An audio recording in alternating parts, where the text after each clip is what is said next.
This conference will now be recorded. Fantastic. Thanks so much, Dean. This is a wonderful time for us to be investing together. Um, you've heard me say this before. We can spend time, we can waste time, but there's certain moments where we really need to pause and invest time and get something back for it. I mean, it's strange times right now. Both Jason and I are thrilled to welcome Dean to our Rise to the Moment series. This is a series that means a lot to us because I think our industry, more than any other time, has an opportunity to make a tremendous difference in your clients' lives. And anything having to do with decision-making process, especially in such a stressful, strange time where maybe some of the typical cues, you look outside and it's a beautiful day and you're wondering why the heck are we sheltering inside? I think we could not have asked for a better person than Dean. So sit back and enjoy yourself. I think you're going to have a wonderful 30 minutes. Dean, lead us through, brother. Thank you, boss. Well, it's an honor for me to be here. We got a couple of hard truths about what's going on, but let me start with the bottom line up front. I'm going to share with you before we're done with this session 5 specific tips from the world of brain science that you guys can apply at home in terms of working at home. The second thing that I'm going to do before we're done today is give you 5 tips that you can apply to any interaction, both your personal interactions and your business interactions. And these not only come from brain science, but these come from a world that has been in this type of situation for its entire existence, which is the world of the military. I have a number of friends I have a friend who's the retired head of Cyber Command. I have another friend who was the lead trainer and lead pilot at the Air Force's Top Gun Academy. And every single thing I'm going to share with you today has been tested, not only from brain science, but in the real world. So 2 slides we're going to start with, but 2 hard truths. So here's the first hard truth. Everyone around you, their patterns have been disrupted. It's your kids, their patterns and their routines, your friends, your family, you guys personally, your patterns have been disrupted. And the brain really likes patterns, and it really doesn't like when patterns are disrupted. So the first slide that I'm going to start with is quite simple. The brain is predictable. We know more about the brain now than we've ever known in human history. We know what triggers the brain. We know there are specific things we can do to get on top of the triggers that happen in our brain, and I'm going to share with you some of those things today. I'm going to change one word here. The brain is predictable. And number 2, the brain likes predictable. And when it's in an environment where things aren't predictable, the brain can go into fight or flight. And guys, I'm going to just be vulnerable and share with you a little truth right now. I have been living here in Florida for the last year, walking this neighborhood for a year. I went for a walk before starting today's session, and I actually, Craig and Jason, got lost in my own neighborhood. And that's a true story. My brain went into fight or flight because I was in a place in the neighborhood. All of a sudden, my thoughts were elsewhere. My thoughts were on this webinar. And over the last 3 or 4 days, I've delivered more than 12 of these webinars. The webinars that I delivered yesterday, I had 5 webinars yesterday with more than 6,000 people. I have a major global client, and the CEO of that organization, Hugh, asked me to deliver this. So if it's all right with you, Craig, I'm going to jump into some specifics from brain science. And we're going to just do a little review here to set the groundwork for everything we're going to talk about. So the first thing you need to remember about the brain, and that's anyone you want to get a yes from, and let me introduce you to someone right here. Okay, so you guys know that this is my little brain model that I travel with.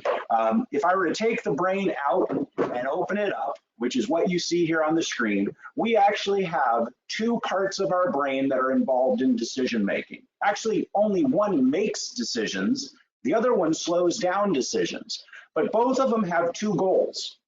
The first goal is survival. The second goal is to use as little energy as possible to achieve the first goal.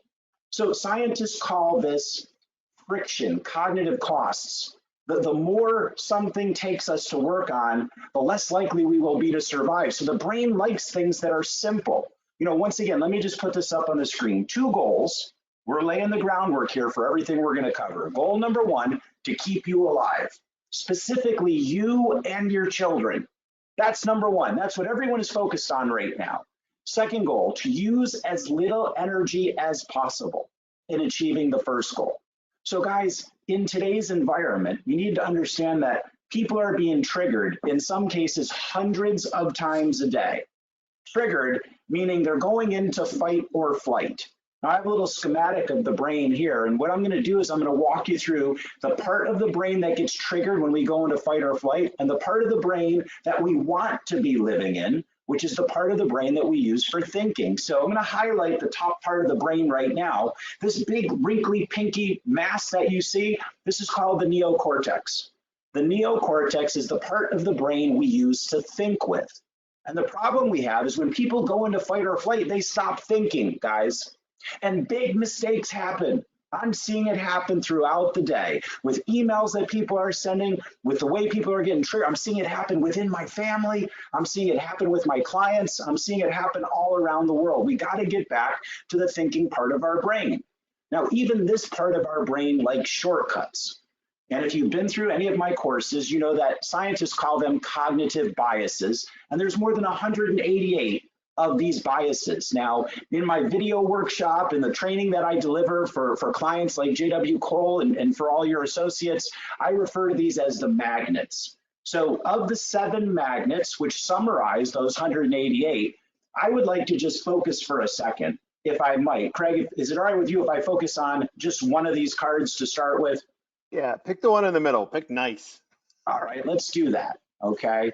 And let me tell you why the nice card is so important. By the way, they're all important. We know that a thing in motion stays in motion. We know that when there's supply issues, the brain gets triggered, even when it thinks that there's going to be a supply issue. Toilet paper, everyone? All right, let's talk about the nice card in the middle. The most successful negotiators in the world know that people are more likely to say yes or give concessions in negotiations to people they like. Now I'm going to summarize what's on this nice card as 3 C's that you can be applying right now once you're dealing with people who are thinking. Number 1, we like people we have something in common with. And guess what? Right now, you have something in common with everyone in the world. For the first time in human history, the entire human race is facing the same challenge. And I got to tell you, my odds are on the human race. Now that I've been looking at the number of researchers involved, this virus doesn't have a chance, folks. Okay? So number 1, we already have a ton in common with people. Whether or not we're even looking for things like the number of children we have or where we went to school or where we live, we automatically have something in common with people. Number 2, when you pay someone a compliment, the second C, you're basically saying, I like you. Now, while I'm talking about stuff that seems basic, here's what you need to know about the time we're in right now. 2 things, guys. Number 1, the little things are the big things again. And number 2, everything is personal because people are constantly scanning the environment to make sure they're safe. So they're paying attention to all kinds of little stuff that they weren't paying attention to before. You know, I'm gonna give you an example. There's something I've been doing for 2 years, guys.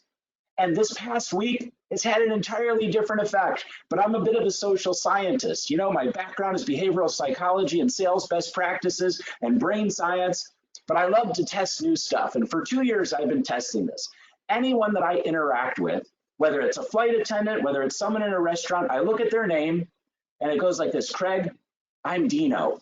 Thank you for working today. I appreciate you.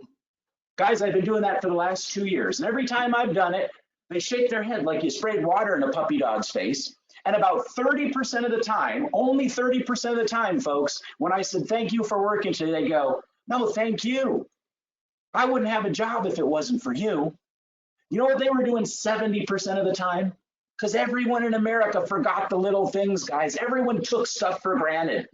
I'd say, thank you for working today. And 7 times out of 10, they'd say, well, it's not like I had a choice.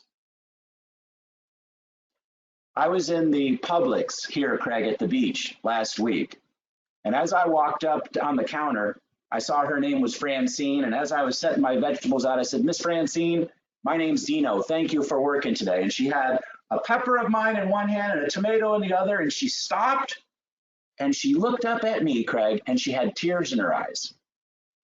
And she said, Dean, no one has ever said that to me. She said, I'm 2 feet from the public. I don't have gloves. I don't have a mask. You made my day. Guys, I want to remind you, before we go any farther, the little things. And I want you to think about this word, kindness, because the root is kin, meaning family. And you know what? We all are again. We're all in this together. The third C on that nice card. So you had in common, and when we're all there, you had compliment. When you pay someone a compliment, their brain releases a chemical. The chemical is dopamine. It makes them feel good, guys. The third C is what I'm referencing with this phrase up here. The third C, show them that you are collaborating with them. If I could only show you one slide, this would be it. You know what people need to hear from you? You know what your family needs to hear? You know what your customers, your employees need to hear? I got your back. That's what they need to hear. So you know why my SUV is so filthy in this picture? I took this picture 4 weeks ago. 5 weeks ago, based on what I heard that the Pentagon was doing with the 11 containment centers at 11 international airports, and what the head of epidemiology at Harvard said about how many of us were going to get exposed to this virus, I made a decision not to go through international airports and expose my clients to this bug. I had a client up in Cortland, New York, a client called McNeil and Company, part of a group, Arch Insurance, that is my client. They have 6,000 employees. Well, this little company has 150 employees. They are all in Cortland. They don't travel around. And I'm the only one that's going to bring the bug to them. It's a 3-hour flight for me normally, guys. It took me 3 days to drive each way so that I could say to them, I got your back. So I want you guys thinking, how are you showing people now that you got their back? All right, so that's the thinking part of the brain, and we've covered some shortcuts there. Let's talk about the part of the brain that actually makes decisions, that gets triggered. So if I were to open up this brain in front of you, we're talking about this part of the brain right here on the top of the spinal cord, right here. It's called the limbic system. The limbic system is the fight or flight organ. Now, Dr. Robert Orenstein actually called it the 5F brain. Fight or flight are just the first two. Fight or flight, though, means a decision's been made. I'm going to take you on, Craig, or I'm going to take off, but either way, it's on. Okay, no more thinking. That's what the fight or flight brain does. But worse than fight or flight is the third F, guys. Freeze. This part of the brain will tell you not to do anything. You know, I'm going to give you an example of this in action. Hugh, my client who runs this huge conglomerate that I work for, knew that his folks were going into fight or flight. So last week asked me to run a series of 8 webinars for his all over the world.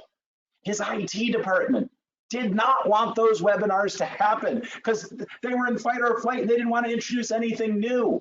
And with what was going on with bandwidth, what was going on with people logging in at home, it was safer for them to do nothing. Okay? They stopped thinking. They went into fight or flight. So I want you to know, when this part of the brain gets triggered, there is something you can do to help yourself and others. But first, let me show you what triggers this part of the brain. And I'll zoom in here. There's only 3 primary triggers.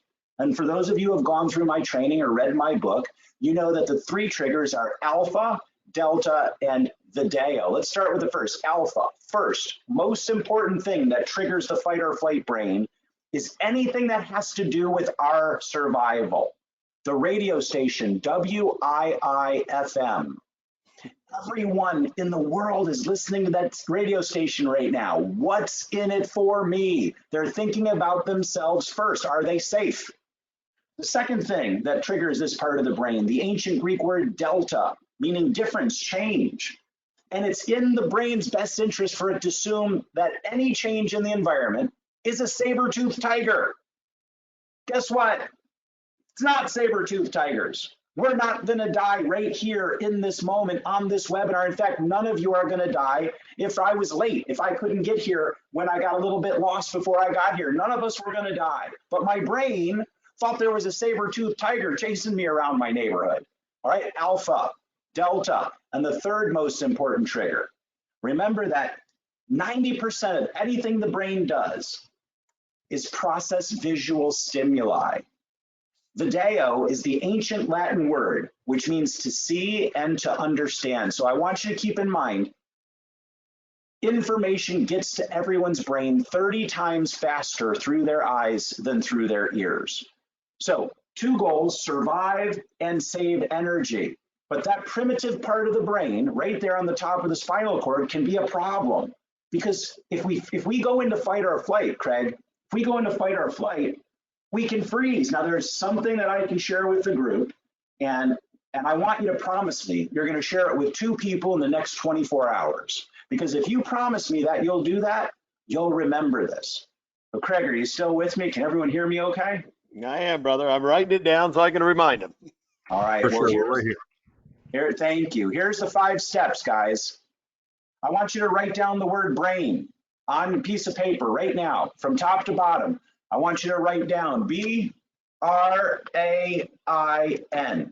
And let me describe what's happening in your brain when you go into fight or flight. This part of your brain on the top of your spinal cord, guys, is what's getting triggered. Now that part of the brain is on autopilot. It does the things that it needs to do without thinking about it. One of those things is breathing. So I'm going to give you a technique taught by my friend, Dr. Bill Crawford. Dr. Bill Crawford has 3 PBS specials. He's got 7 books. I introduced him throughout the Vistage CEO community, 27,000 CEOs. This year, he was named their Speaker of the Year. I believe Dr. Crawford's brain model, which I'm going to share with you right now, is the most important discovery in the last 10 years. And I believe as important or more important than anything Stephen Covey or anyone else has ever put together. So let me walk you through it. First step, I want you to count 4 while you breathe in. Hold it for 4 counts, and now breathe out for 4 counts. When you have done this, you have sent a signal to your limbic system that you are now taking over an automatic function. Now your limbic system is paying attention and looking for what you want it to do. So right now, you're going to tell it what you want it to do. You're actually going to say the word relax. Breathe in. Hold it for 4. As you breathe out, relax. You have now given the brain something to focus on.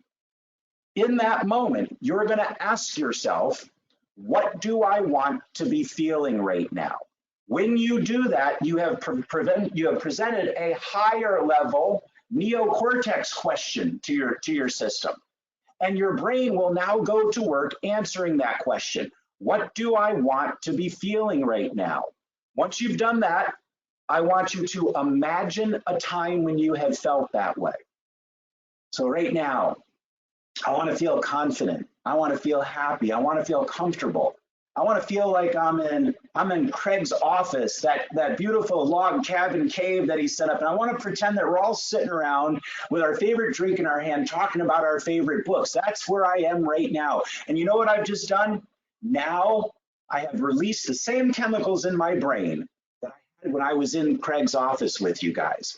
Feelings of friendship, feelings of learning, feelings of safety.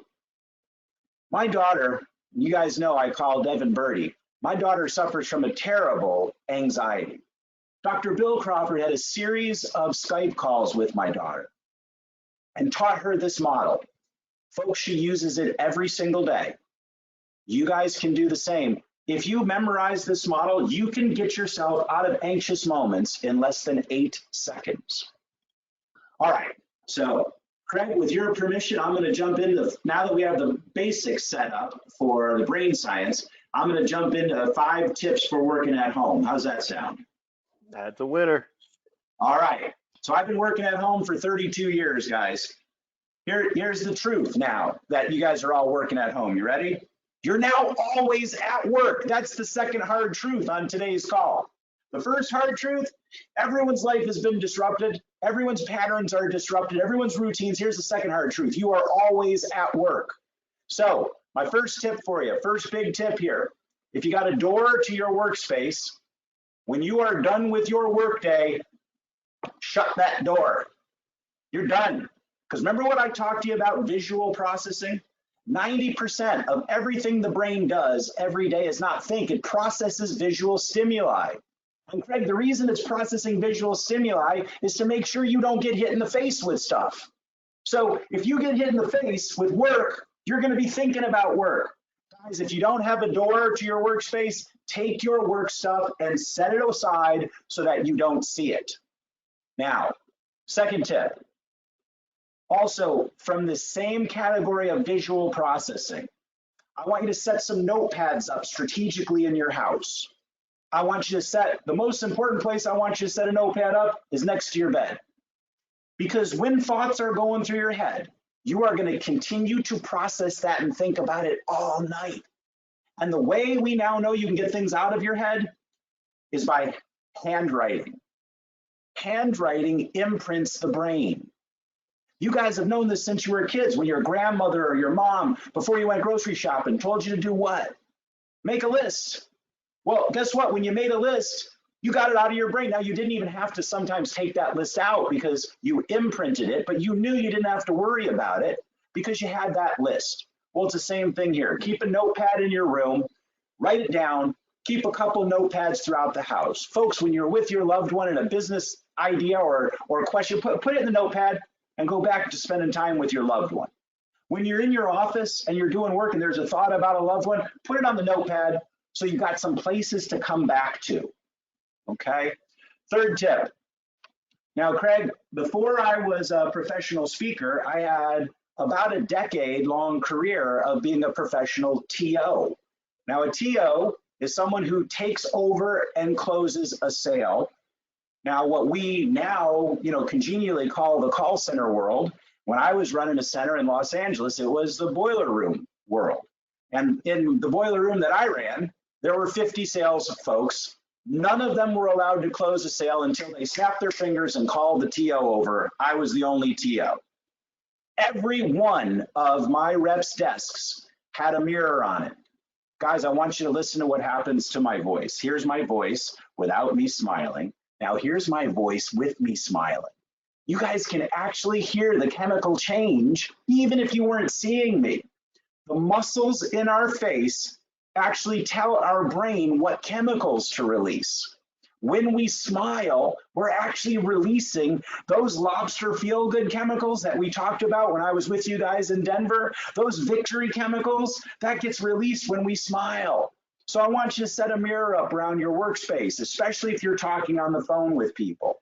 All right, now here's a big tip for you guys if you're talking to people via webinar like this, and this is going to throw you off in the beginning, okay?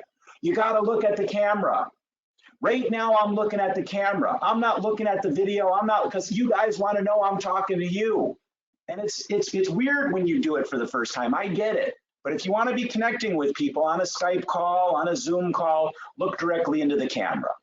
Okay, my fourth tip is the biggest tip on the list. You need to take care of yourself. You need to schedule some you time every day.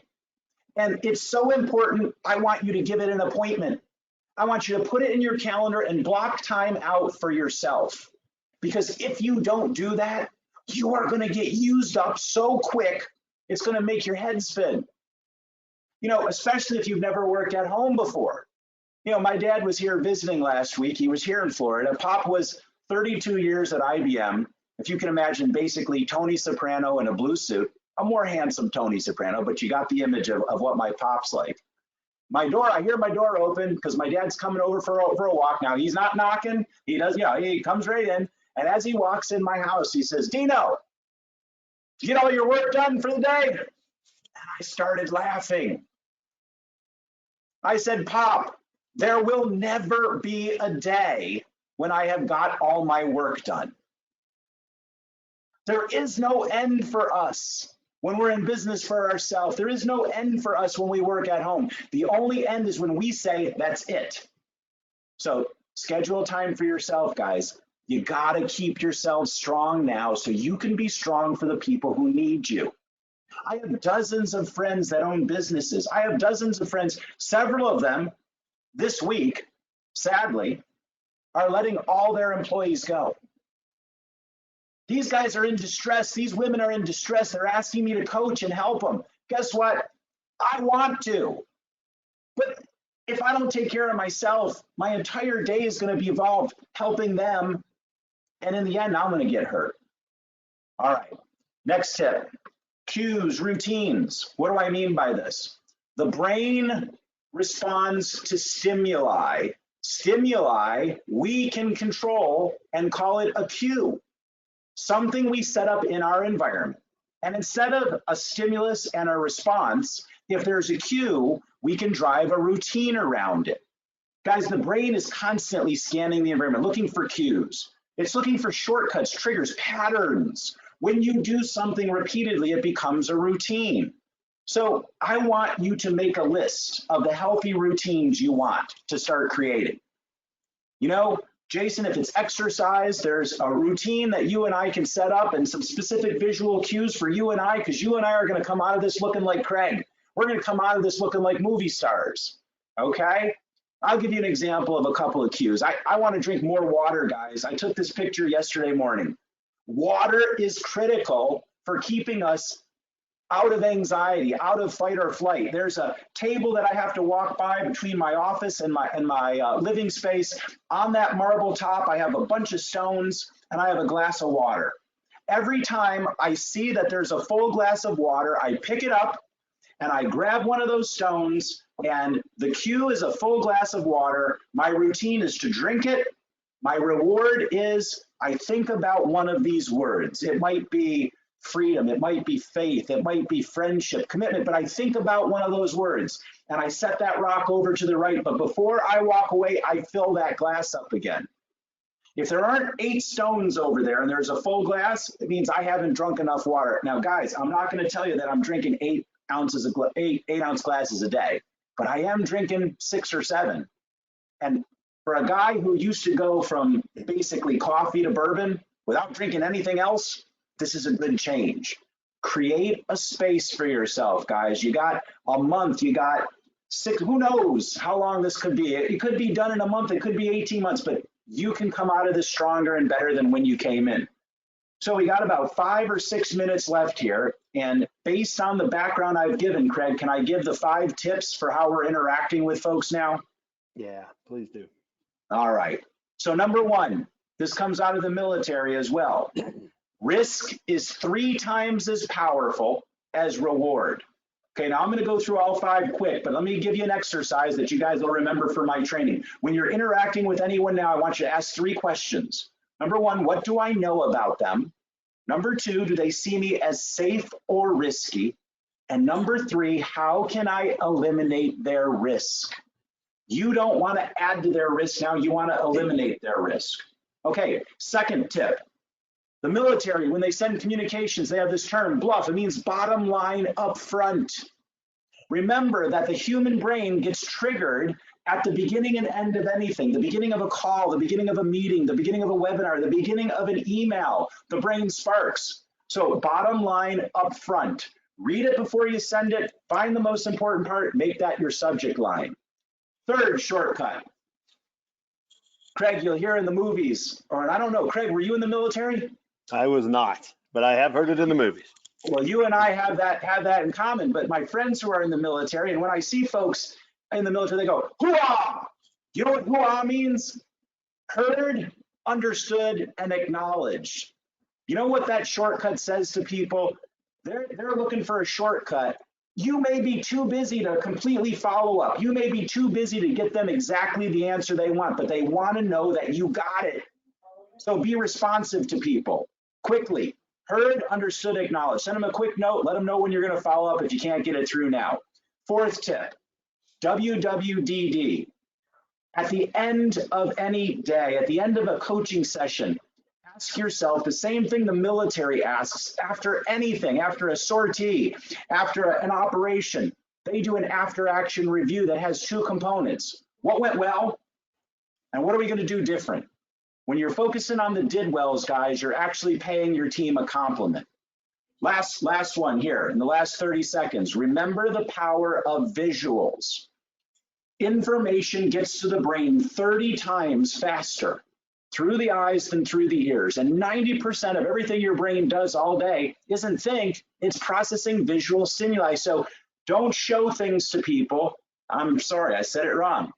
Never say it if you can show it. You want to show them. 3 ways you can make any message more visual, guys. Take the words, turn them into a picture. Graphics, icons. Number 2, take your picture, turn it into a video. You know, Jason is a big proponent, and he's going to get me to start using this bomb thing, because we know that videos people can understand faster than when they read something. And the 3rd dimension, bring them to the thing itself.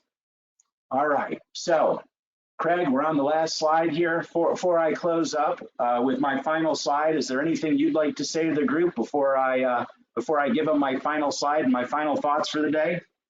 Yeah, just real quick, Dean, amazing. Thank you. I hope lots of people took notes. This is going to be recorded, so go back to it.